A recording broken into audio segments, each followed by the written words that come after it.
Hello बच्चों, हमारे पास एक प्रश्न है। चार तार समान पदार्थ के बनाए जाते हैं।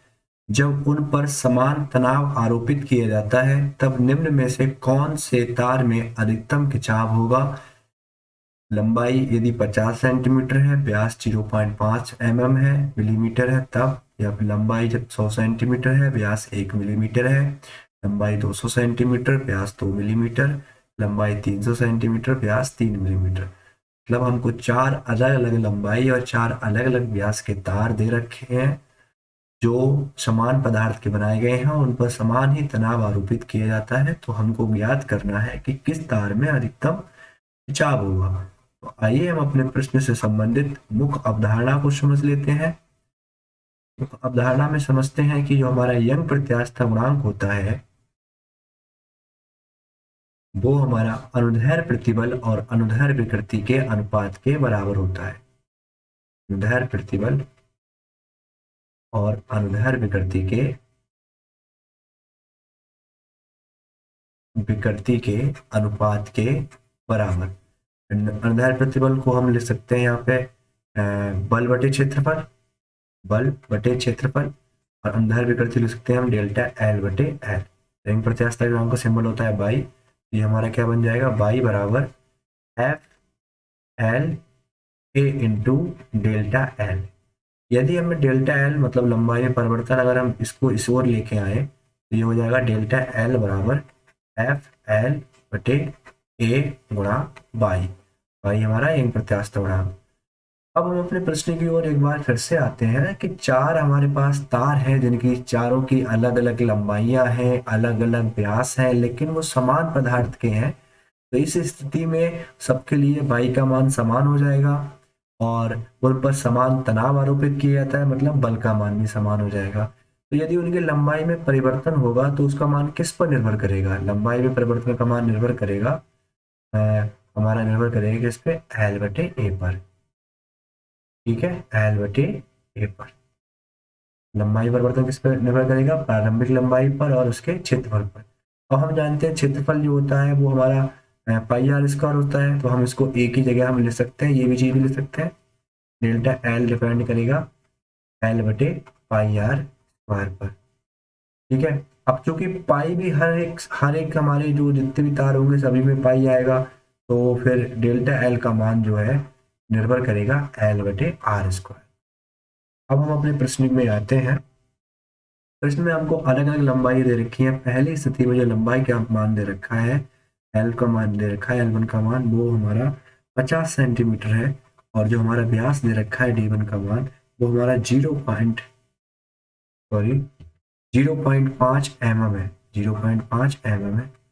तो हम इसके लिए एल बटे एल हमने अभी निकाला था, एल बटे आर स्क्वायर का मान निकाल के देखेंगे हम। इसका मान जो है सबसे ज्यादा आएगा, एल बटे आर स्क्वायर का मान जिस तार के लिए सबसे ज्यादा आएगा उसके लिए लंबाई में परिवर्तन का मान सबसे अधिक होगा।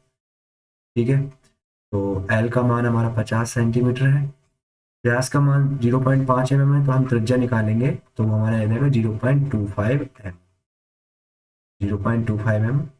ये 50 सेंटीमीटर में है, ये mm में है, तो अगर हम इसको चेंज कर देंगे सेंटीमीटर में तो उसकी पावर -1 लगा देंगे। क्योंकि त्रिज्या का स्क्वायर है तो ये हमारा हो जाएगा 0.25 गुणा 0.25 गुणा 10⁻²। ये -2 कहाँ से आया, इस हमने mm को सेंटीमीटर में चेंज कर लिया।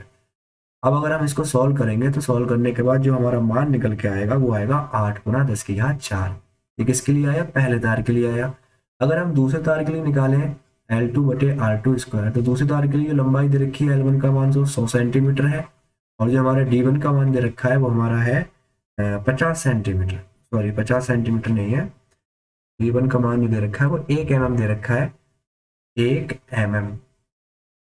तो जो R1 जो हो जाएगा वो हमारा 0.5 mm हो जाएगा, त्रिज्या आधी हो जाएगी। तो हम L2 बटे R2 का स्क्वायर का मान निकाले हैं तो L2 का मान 100 आ जाएगा, R2 का मान कितना आ जाएगा 0.5 mm है, तो 0.5 mm का स्क्वायर है तो 0.5 गुणा 0.5, और इसको अगर हम चेंज करेंगे सेंटीमीटर में तो 10⁻² लगा देंगे।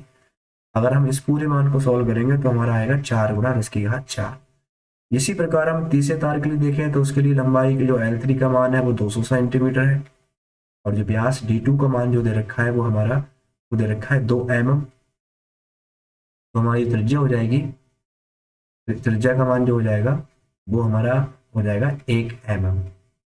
इसके लिए अगर हम L3/R3 का स्क्वायर निकालें तो L3 का मान 200 है, बटे त्रिज्या का मान 1 mm है। इसका स्क्वायर करेंगे हम तो 1 × 1 हो जाएगा, और इसको हम mm को मीटर में सॉरी सेंटीमीटर में चेंज करेंगे तो 10 की पावर क्या लगा देंगे हम, -2 लगा देंगे।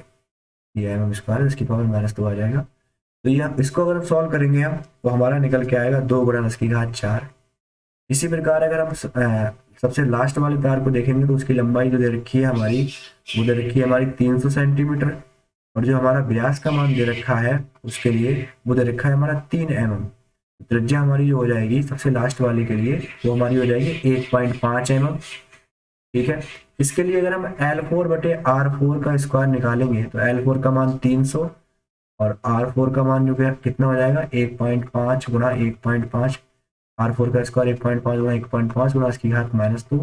माइनस, तो इस पूरे को अगर हम हल करेंगे तो हमारा जो मान आएगा लगभग 1.3 × 10⁻⁴ आएगा। यहाँ से हमने देखा कि जो पहले तार था उसके लिए मान जो आया था वो सबसे ज्यादा आया था।